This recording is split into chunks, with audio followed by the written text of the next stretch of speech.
Em Overlord a gente não tem só a limitação desses personagens principais aí não. O único player, que é o Momonga, que sobrou aí dentro do Yggdrasil. Na verdade, existem grandes seres que foram reconhecidos aí por serem os seres supremos de Nazarick. 41 players que ganharam esse título e não foi por acaso, cara. Então fica aqui comigo pra gente conferir alguns desses grandes seres sinistros aí. Bora lá!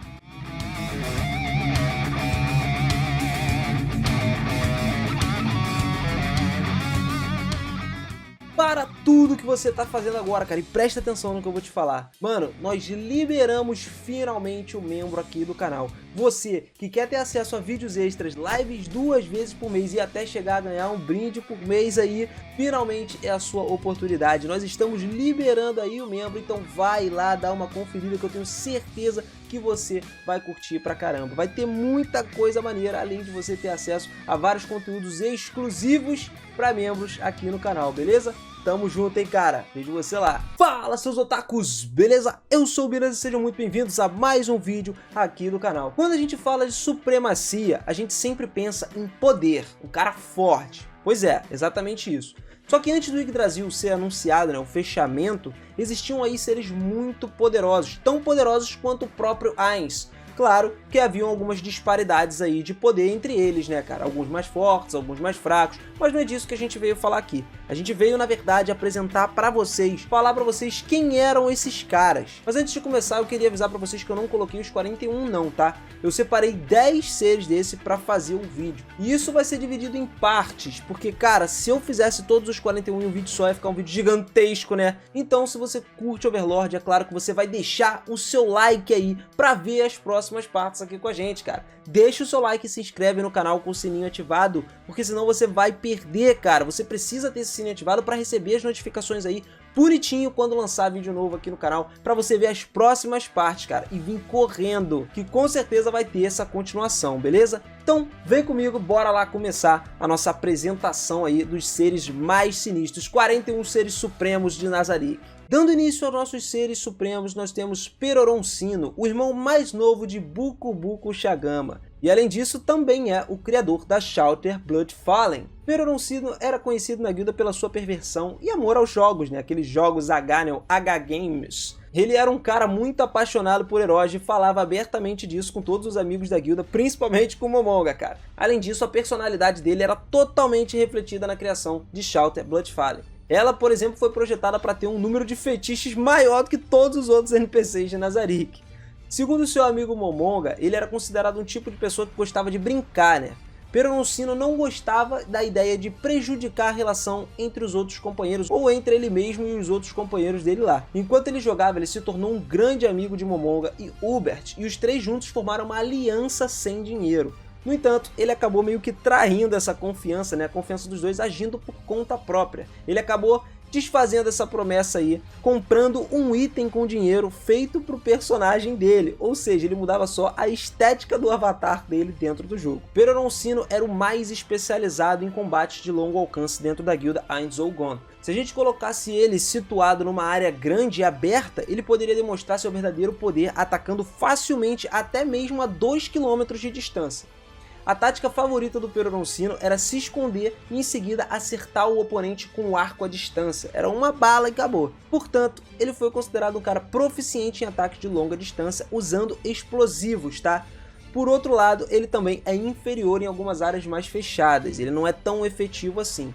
Além disso, ele também era considerado um jogador muito poderoso, que buscava poder a qualquer custo. De acordo com o Momonga, ele descreve o Peroroncino como alguém que era obcecado por habilidades e também por construções perfeitas de caráter. O Ainz achava que o Peroroncino estava sendo um desperdício, gastando até mesmo um pouco da capacidade de dados em efeitos especiais. Só que no passado, antes da conquista de Nazarick, o Peroroncino estava tentando colocar assim, o máximo do esforço e do tempo dele para poder conquistar um combo de itens conhecido como Sunfall. Isso exigiria uma seleção rigorosa de muitos cristais de dados, bem como também armaduras e armas para poder instalar eles. Felizmente, esse trabalho árduo valeu completamente a pena. Ele conseguiu recriar a aparência desse item, e em algum ponto depois da Ainz Oogun conquistar a tumba de Nazarick, o Peroroncino foi capaz de completar com sucesso a criação do seu conjunto do Sol Caído completo. que ele provavelmente equipou e usou junto com a arma do arco de Hoenn. Bukubuku Shagama.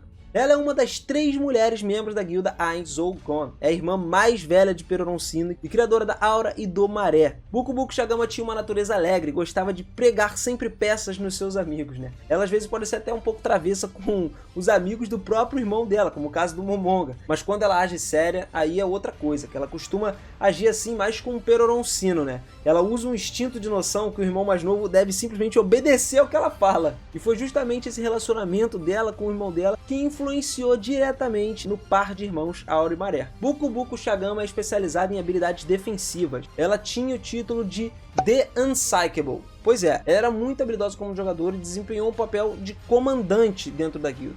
Seus julgamentos rápidos e precisos, nascidos de uma longa experiência com jogos, colocaram ela firmemente entre os melhores jogadores do Yggdrasil. Ela era habilidosa pra caramba no gerenciamento do ódio, que era uma tarefa muito difícil dentro do jogo, já que o ódio era um valor oculto, especialmente em um jogo com muitos dados como o jogo do Yggdrasil. Uma vez que a guilda tá trabalhando junta, ela teve que reunir toda a equipe como um tanque. Embora as estatísticas de seu personagem sejam baixas, ela é capaz de compensar esse tipo de fraqueza com itens defensivos de primeira classe. Sempre que toda a guilda tá fora, ela se manteria lá firme e forte, defendendo todo o local da guilda. Além disso, ela também era imune aos efeitos de status negativo que os mortos-vivos poderiam infligir, como o caso de venenos ou até a paralisia. Ulbert. Depois de formar a guilda, Ulbert e seus membros começaram a se preparar para invadir a grande tumba de Nazarick. Ele acabaria sendo escolhido para fazer parte da equipe do Momonga e para trabalhar assumindo o papel de um Magic Attacker. Depois de conquistar essa tumba de Nazarick ao lado dos membros da sua guilda Ainz Ooal Gown, ele criou e projetou um domínio no 7º andar. Além disso, Ulbert também fez o mesmo ao projetar a criação de Demiurgos e escolheu o NPC personalizado para governar o 7º andar da tumba de Nazarick. E o lugar que foi feito especificamente pelo Ulbert era simplesmente adequadíssimo para o Demiurgos. Esse 7º andar era um andar que tinha várias ruínas, era como se fosse um deserto árido, e de acordo com a sua criação, Ulbert havia escondido tantas coisas dentro dessas ruínas que o próprio Demiurgos acreditava ser a verdadeira expressão do que era o seu criador. Ele chegou a criar até outros 7 demônios que deveriam seguir a liderança da sua criação. Originalmente, na verdade, eram para ser 12, né? 12 demônios. Mas em algum ponto longo aí do caminho, ele acabou desistindo de projetar e deixando os 5 restantes incompletos. Ulbert Alain Udal é um lançador de magias mais poderoso de Ainz Ooal Gown. Ele foi equipado com uma classe de conjurador de magia mais forte chamada de Desastre Mundial.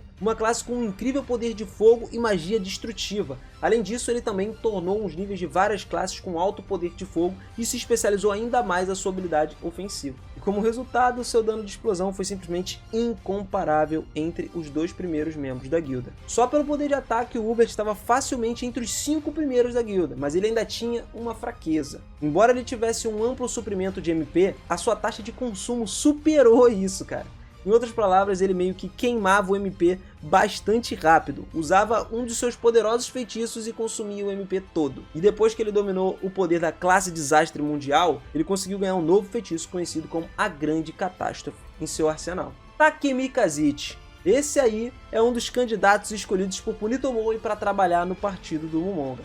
Ele desempenha um papel muito importante em ajudar todos os outros membros da guilda em conquistar a grande tumba de Nazarick. E depois da conquista, durante a sua estada em Nazarick, ele criou o Coctus. Como um guerreiro, ele admirava a força de Touch-Me e considerava inclusive o seu maior rival. Além disso, o Takemi Kazuchi também tinha um hobby, cara. Ele fazia armas para o seu personagem usar em batalha. Em particular, ele tentava fazer um tipo de arma que poderia derrotar o seu rival, o Touch-Me. No entanto, antes que ele pudesse completar a arma, ele sofreu uma tragédia e acabou perdendo o seu maior rival, que simplesmente desistiu do jogo. No final, a sua arma definitiva, que não estava completa, foi posteriormente exposta lá no tesouro da guilda. Mas antes do Takemi Kazuchi se desconectar pela última vez do jogo, ele deu a sua espada Godslay Imperator Blade para sua criação, o Coctus. Pois é, deu para ele como se fosse um presente de despedida. O guerreiro é considerado um dos membros mais fortes de Ainz Ooal Gown. Ele tinha níveis de classe orientadas por ataque, como o caso do Kensei, e assim por diante. Bem como Nishi Kenhaya, sua defesa também era baixa. No entanto, ao mesmo tempo, ele tinha uma maior habilidade de dano físico de toda a guilda. Ou seja,